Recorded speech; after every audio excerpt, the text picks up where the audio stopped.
So our presentation today is about why leadership matters in the college admissions process. To give you a little bit of background about myself, I am an independent educational consultant out of the Boston area. I've been doing this for quite some time. I do a significant amount of professional development, and I'm part of multiple professional associations for educational consulting and college counseling specifically. And I like to take all of those resources, all of that information that I have, and bring it to families as often as I can so that they really feel informed about the college admissions process. So first of all, I wanted to spend a minute or two talking about what is leadership, right? Everyone has probably heard this term at some point or another, but I think defining it is quite helpful for our presentation today. So leadership is technically defined as the art of motivating a group of people to act towards achieving a common goal. And there's so many different forms of leadership that individuals can take on. And absolutely, leadership is something that students can be doing in middle school and absolutely in high school to further develop themselves and grow as a person. And that's absolutely something college admissions offices want to see. Right? So why does leadership matter to colleges and in the college application and admissions process? Leadership is something that allows a student to develop skills that are necessary for them to succeed in different stages of their life. So when a person engages in leadership, they may become better at communication, at organization, at delegating. There's so many fantastic skills that can be developed from taking on a leadership role.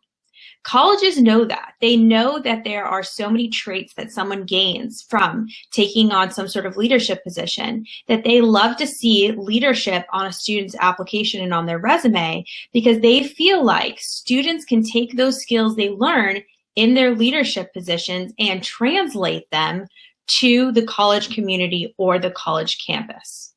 That is extremely important. And on an interesting note, I do a significant amount of professional development, as I mentioned, and part of that involves going to conferences where there are college admissions representatives from different universities present. I also visit college campuses frequently every year, many of them. And on these trips, I often talk to college admissions officers to get a sense about what they're looking for in students, what they want to see, and also to get a sense about how they choose the applicants that they eventually decide to admit. And I've seen this particular scenario come up multiple times as I talk to different college admissions offices and different college counselors. And that scenario is something like the following. You know, a school might say, okay, you know, we had 10,000 applications this year. And of those 10,000, we thought 5,000 of those applicants could really thrive at our institution, you know, academically, socially, in an extracurricular manner. And they say, okay, that's great. There's 5,000 out of those 10,000 students. That's 50% of those students who applied. But then the admissions officer will say, well, we only admitted, you know, 2,500 of them. So my question, of course, becomes, well, you just told me 5,000 of these applicants could thrive here, and you're only accepting 2,500. You're accepting half of the students that you feel like you could do well.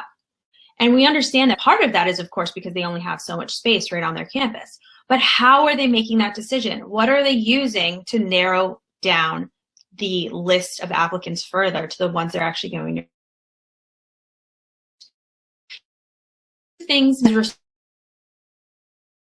list, but one of the main things that's come up is leadership. They're looking at leadership of different forms and of different levels. So we know that this is something that's quite important in the eyes of the admissions office. So first I want to talk about the different levels of leadership. Because if we think about a student's progression, you know, through the end of middle school and through high school, you know, their profile, what their interests are, what their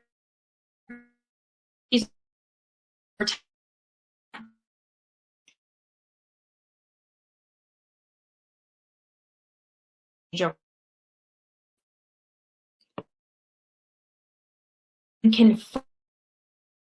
always tell students to start small at first and to think about what their interests are. So don't think about it from the aspect of, I have to find a leadership position.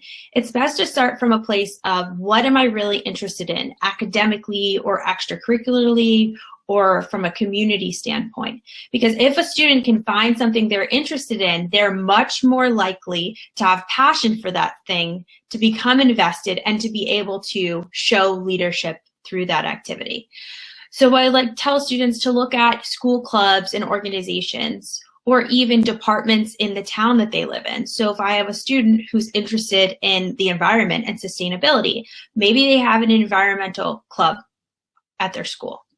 Maybe they could work partially in the town hall. If there's a sustainability department, they could somehow become involved. So I say start with your interests, and to make some sort of dedication to whatever thing you decide to join, to do, a little bit every week. Showing this dedication is important to colleges, and it's also something that you need to do, dedication and show consistency, to get to a point where you could actually have a leadership role in something. So I want to talk about the different forms of leadership. So in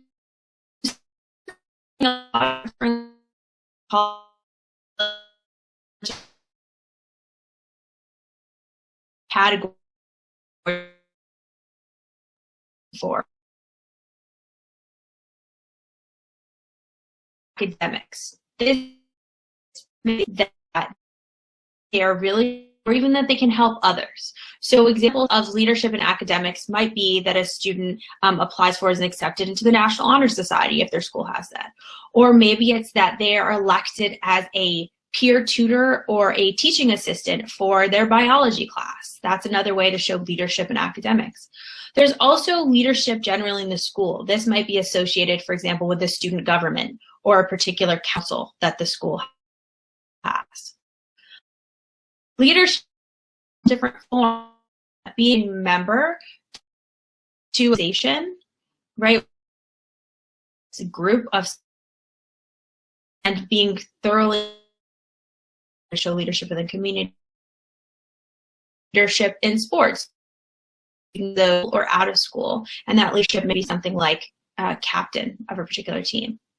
There's also leadership in what we'd call sort of special interests or special interest groups. So sometimes a student is really particularly dedicated to an activity outside of school that is not specifically a sport, that they may be able to show leadership in as well. That might be in something, for example, like music. If someone is part of an orchestra outside of school and they become first chair, for example. In addition to talking about the forms of leadership, I think it's really important to talk about the levels of leadership. There's different levels of leadership in the eyes of the college admissions office, and this is important to take into consideration. So if we start with there's really 3 levels. If we start with the base level, right, if we think about it as sort of a pyramid, the base level of leadership is when an individual plays a supporting role in some sort of club or organization. Maybe they're secretary or treasurer or vice president or the manager of something. That would be our base level. For the mid-tier level of leadership, as we work our way up the pyramid, would be if a student is the head of a pre-established organization. So for example, if a student is captain of the tennis team or they're the president of the student body, that would be our mid-level form of leadership. And when I say that oftentimes to families, they say, how is that not top form? And we're this team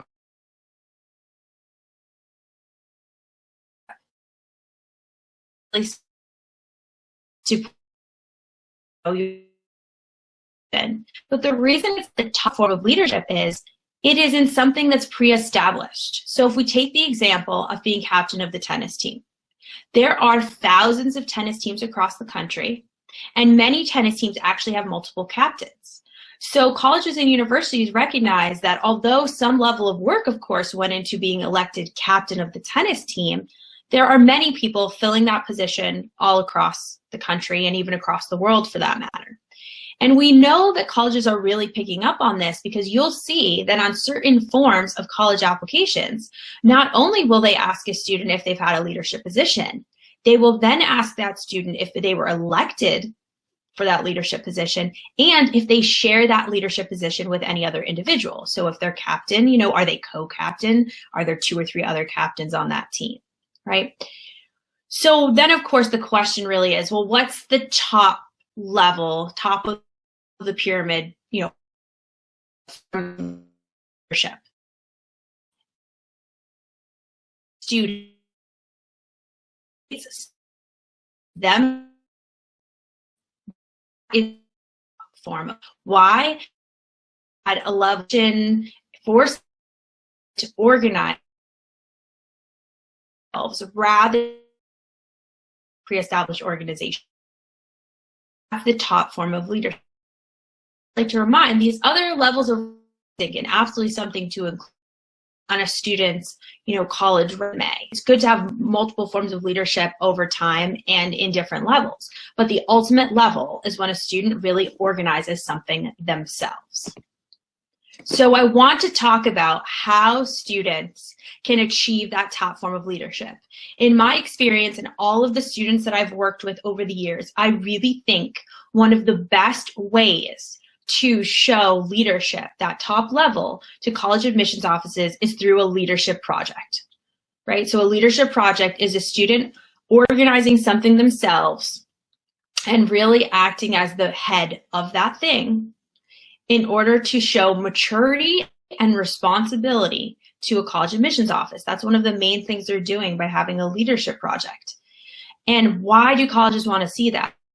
They know that if a student, for example, does a leadership project and that's to college, that's perfect. From doing activity can absolutely translate.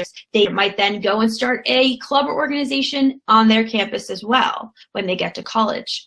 And why does this matter so much? You know, everyone tends to think about grades and test scores, those number-driven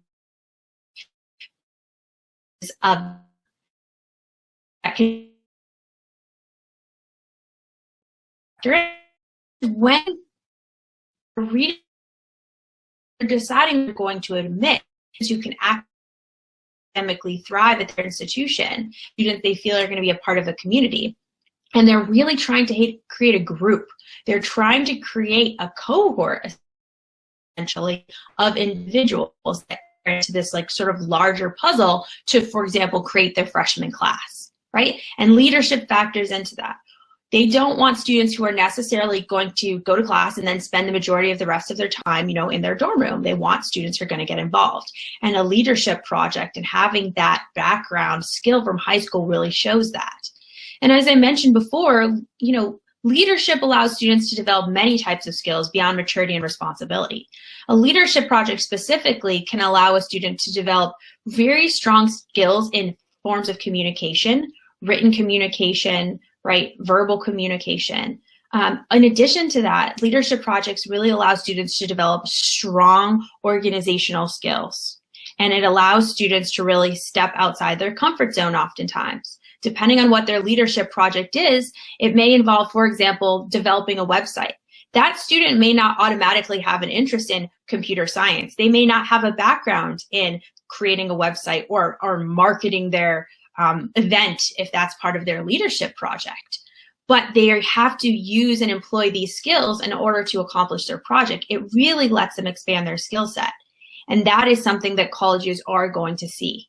So it's something they're really, really looking for, and it absolutely stands out to them.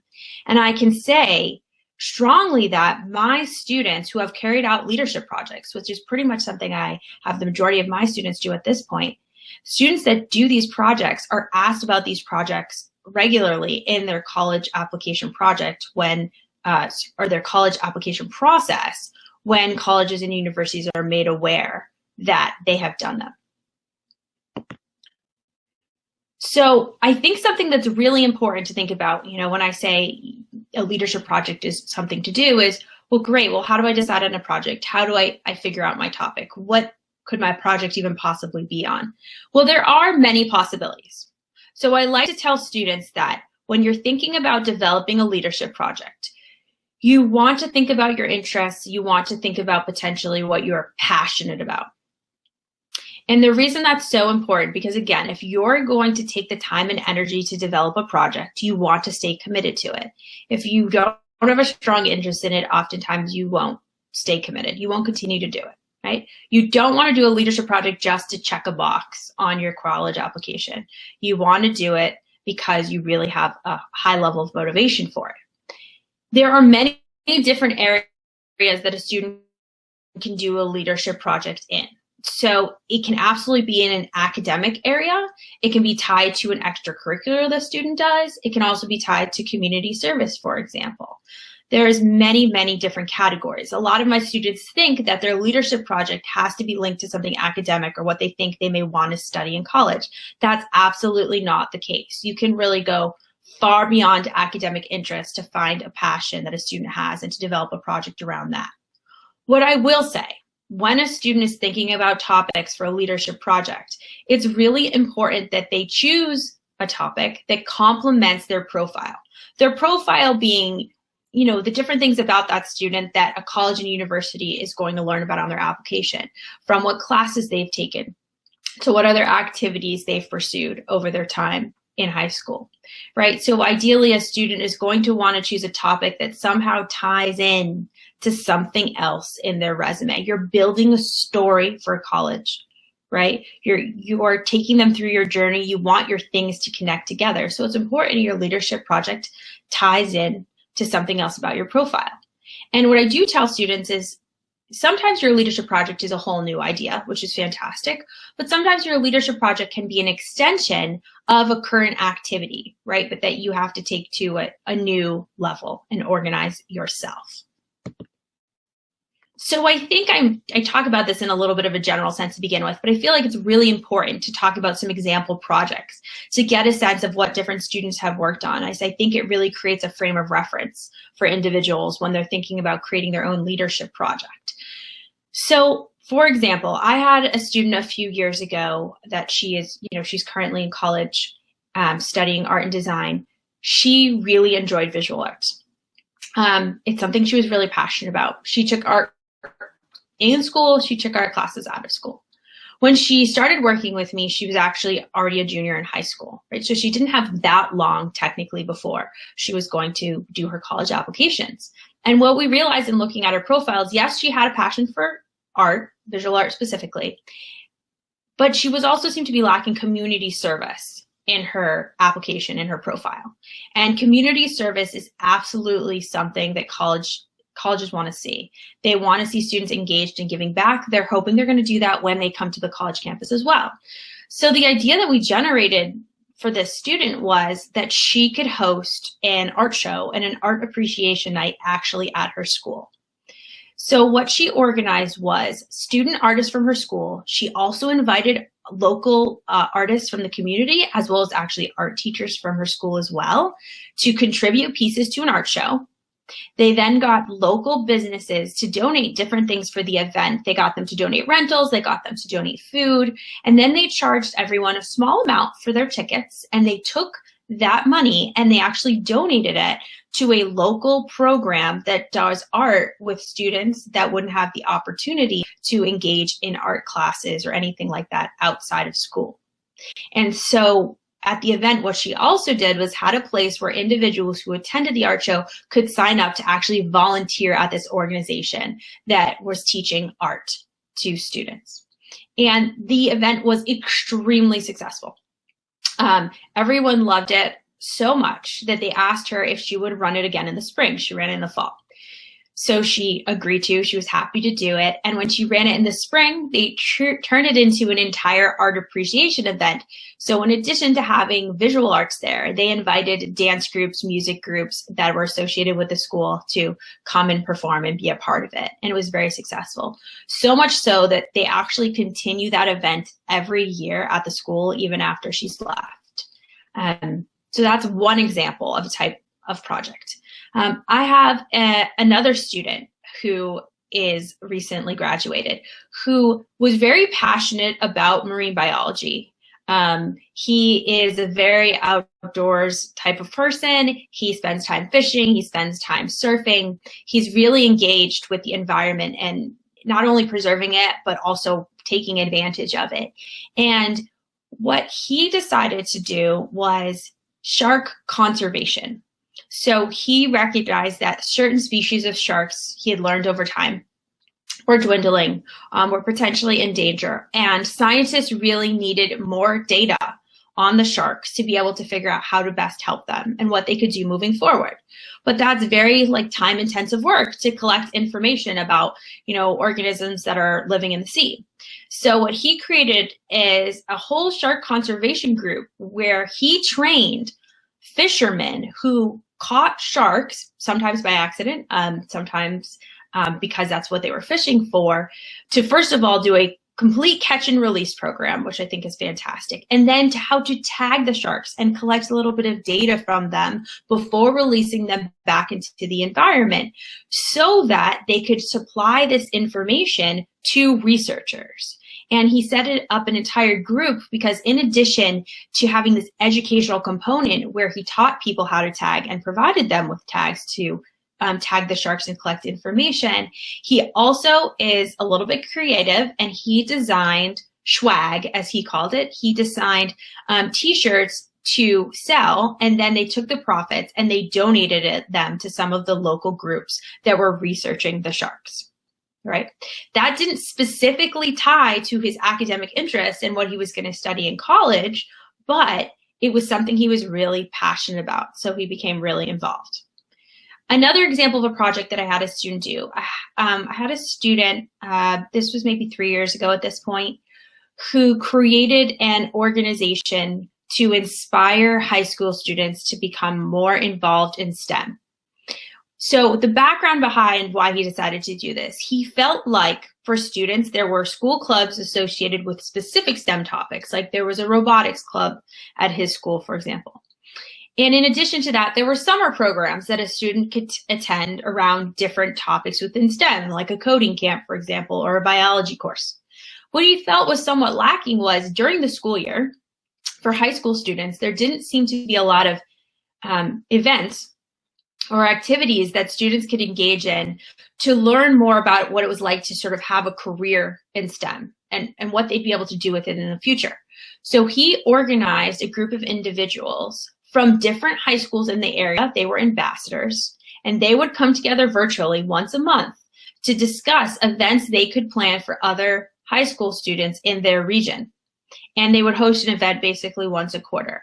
And that is something that student started at the end of his freshman year, and he continued that all the way through his senior year. So his was really a long-term project. And that student went on to study engineering at the college level. And so I just wanted to touch on one other example of a leadership project. So I had a student who felt very strongly that she wanted to become a nurse. She applied for nursing programs for the undergraduate level. And what was tied into that actually was she felt a strong, need to help people. And it was interesting because her family had a strong tradition of actually donating blood. So when she turned old enough to donate blood, one of the first things she did was actually find a blood drive and go and donate. And we had a conversation about this saying, this isn't necessarily the norm. This isn't something all, late high school students or older teenagers are thinking about. And frankly, it's not something that a lot of community members are considering overall. So it's something that she felt strongly about. So she decided that she wanted to organize a blood drive in her community, but then to take it a step further. She really wanted to have an educational component to this experience so that people wouldn't just necessarily, come and donate blood once because they saw the poster for the blood drive. They would develop an understanding of why it was so important to donate blood and to establish more, regular donation. That was her hope. So she did that. She filled the slots for her blood drive unbelievably quickly, so much so that she ended up having a second one a few months later. And she developed a whole sort of educational curriculum about why it was important so she could provide this information to the community to encourage them to continue doing so. And again, her project somewhat tied into what she wanted to study. in college, but not exactly, not perfectly, but it was something she was really passionate about.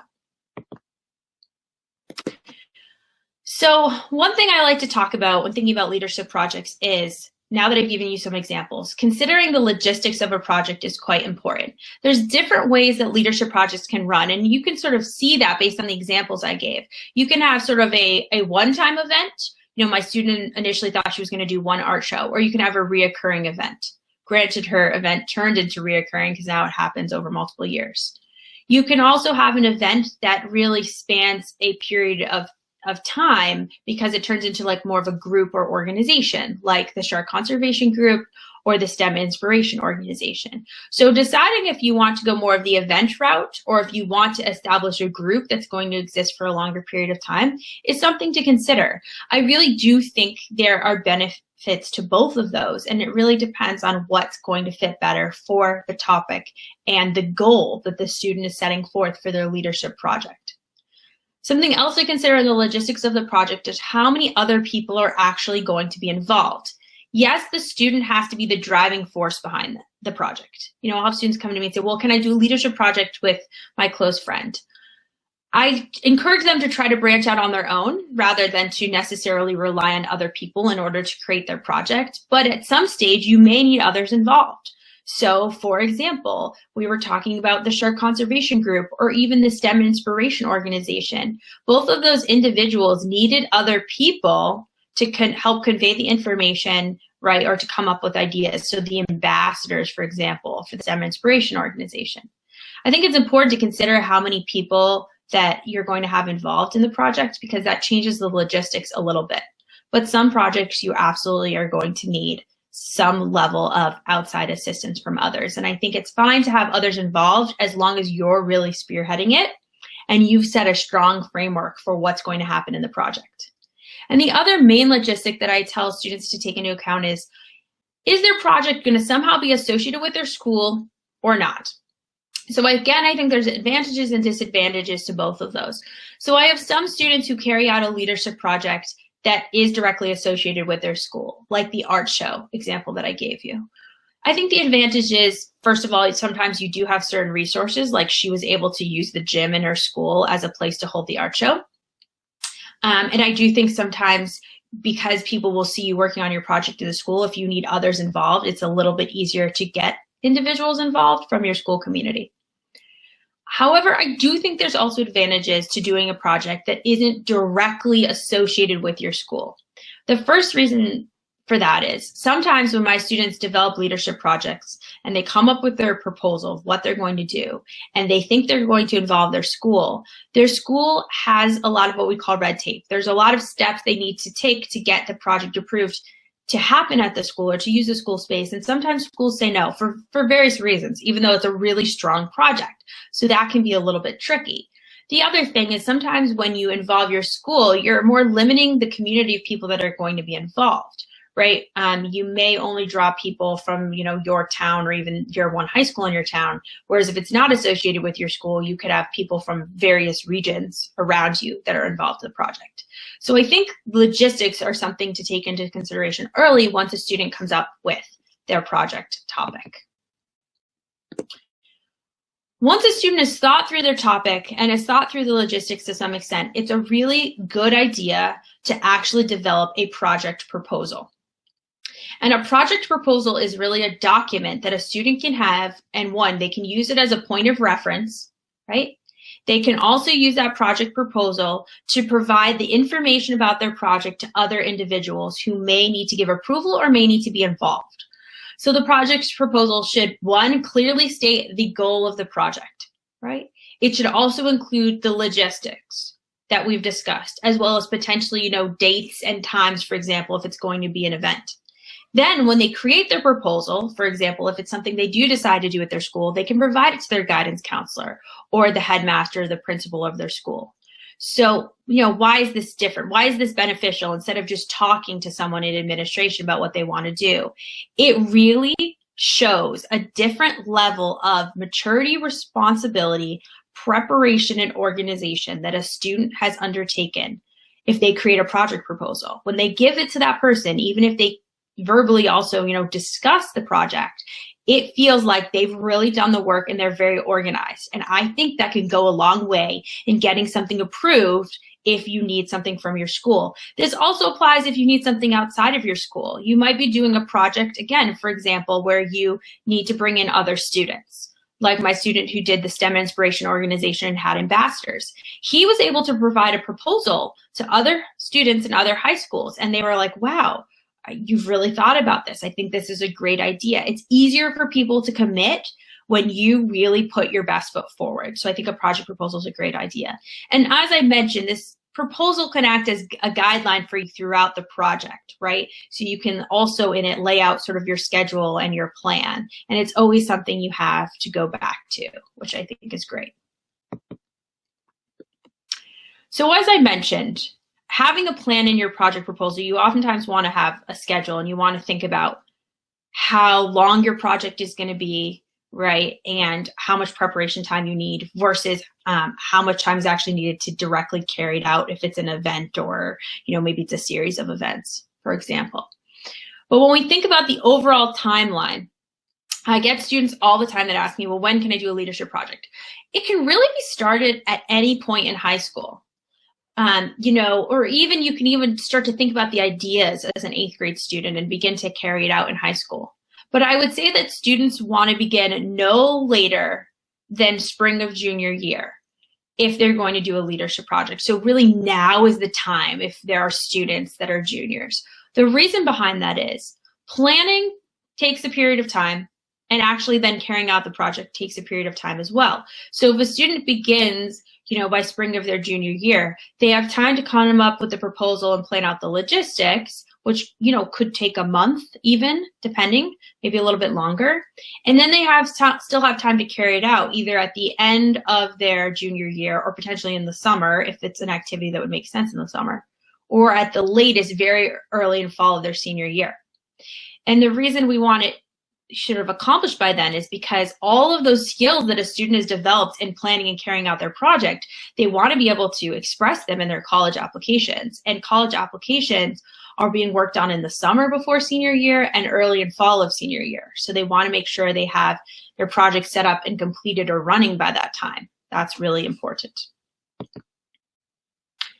So what I then want to talk about is, okay, you've done something as far as leadership is concerned at any level, right? You've been made captain of this thing, right? Or you've done a leadership project, the ultimate tier, ultimate form of leadership. Okay, now what do you do? How do we translate this directly to the college application and college admissions process? So the first thing that I want to talk about is how students can actually take what they've learned during their leadership project and showcase these skills in high school a little bit before they've applied to college. A great place to put their leadership project and talk about their skills is on their resume. And I think it's ideal to start a resume as soon as a student enters high school, because that resume can be built on over the years and can be used for multiple things while a student is in high school. The types of things that a student might use a resume for are if they're applying to a summer program, they're applying to a job that they might have after school or on the weekends or in the summer. They could use it to apply to an internship or some potentially other selective programs. There's a lot of reasons to have a resume, and the skills that a student gains from their leadership project or the other leadership activities they've done should absolutely go on their resume. And I think it's really important for students to thoroughly reflect on whatever leadership they've taken on and to really dig deep to figure out what skills they've learned. I talked about sort of communication. That's a big one. Organization is another big one. But maybe there's collaboration. Maybe there's customer service, working with the public. There's so many different skills. And if a student is having a hard time trying to think of what skills they may have developed through working on this project or through their other leadership activities, you can always literally Google lists of skills and, work your way through them and really trying to hone in on the ones you feel like you developed from the leadership activities that you've engaged in. Then, of course, they're showcasing these skills that a student's learned from leadership directly in their college application. And so the resume that we already discussed is one thing that would get submitted with the college application. A lot of schools have a place to upload a resume for a student. But in addition to that, there are other places that a student can really reference the leadership that they have done in high school. One way to do that is have a leadership abstract. So after a student is engaged in leadership, particularly a leadership project, they can develop an abstract about what they did, what skills they gained. It's usually in the form of a paragraph, right? And we mentioned that can go in the resume. The other place that that can go is there's a section of the common application, which is one of the main places that a student fills out applications for colleges. It's not the only one, but it is one of the main ones. There's a place on that application called the additional information section. And there, a student is given 650 words to discuss whatever makes sense for them. It's optional, but it is available. And I will oftentimes have students put their leadership abstract there if, for example, they've written something that goes beyond what they put in their resume. Another place that this leadership abstract can fit in is if a student is submitting a portfolio for something. So a lot of students and families think about art portfolios, which is something where if a student has an interest, usually in visual arts, they will submit different pieces for review. But there are other types of portfolios. There are STEM portfolios and academic-based portfolios that students can submit with their applications. And those can get uploaded usually in a PDF form, or they can be submitted to an application portal, or they can be sometimes even emailed to colleges and universities. So if a student happened to do a leadership project that tied to STEM, if maybe that's one of their areas of interest, in their STEM portfolio where they discuss maybe research they've done and STEM classes they've taken, they can also discuss their leadership project. Another fantastic place to showcase the skills a student has learned from a leadership project is in college interviews. So some colleges and universities do conduct interviews for students as early as spring of their junior year.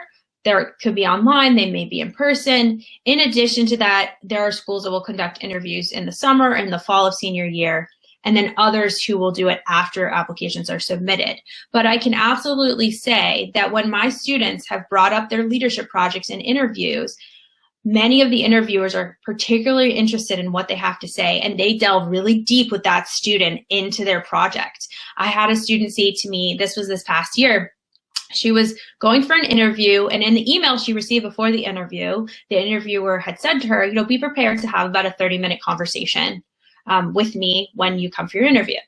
So she got to the interview, they did their introductions, they were talking about activities, she brought up her leadership project, and the interviewer spent 30 minutes with her alone just discussing her leadership project. He was so interested in it. And then spent another 20 minutes talking about, other things related to the student. And so her interview went for almost an hour because the person was so interested in her project. So when students do these projects, they really do stand out, and there's many ways to showcase them in a student's college application. There's another place that a student can showcase the skills associated with the leadership they've done, which is in their college essays. So first of all, a lot of people think about the main college essay. Sometimes it's called the Common App essay, sometimes it's called the personal statement. In this main essay, it does not necessarily have to be about their leadership project or a leadership experience, but potentially it could be. It could make sense for one of the prompts or one of the questions that you're allowed to answer for this main essay. And within that, if it works with the prompt, a student can talk about the skills they learned and oftentimes the transformation they had from their leadership activity or their leadership project. I find that a lot of my students, when they engage in leadership, they really have a change in themselves because of what they've learned, and they've really grown as a person. And a lot of times that can work really well in the main essay for a college application. There are other essays on college applications, normally known as supplemental essays. These are shorter essays that a college or university asks. These are questions that are more specific, and they tend to be shorter responses that a student is giving. So maybe they're a paragraph or two usually, as opposed to a page, which is the main essay. And some of the questions that schools will ask are to talk about a time they've shown leadership or to discuss an activity that's important to them. This would be a great time to talk about a leadership project or leadership positions they've engaged in. And then I'd just like to spend a brief minute talking about what we offer as far as services at Strategic Academic Success, my company. So we have college counseling. We do one-on-one work with leadership projects as well with students. We have special guidance opportunities for STEM and pre-health. We do test prep tutoring for college admissions tests as well as other tests that students might take, and academic tutoring also. And then we do have a part of the company that works on private school admissions and graduate school admissions with students as well. So if you want to learn more information, please feel free to check out our website or come to a future event.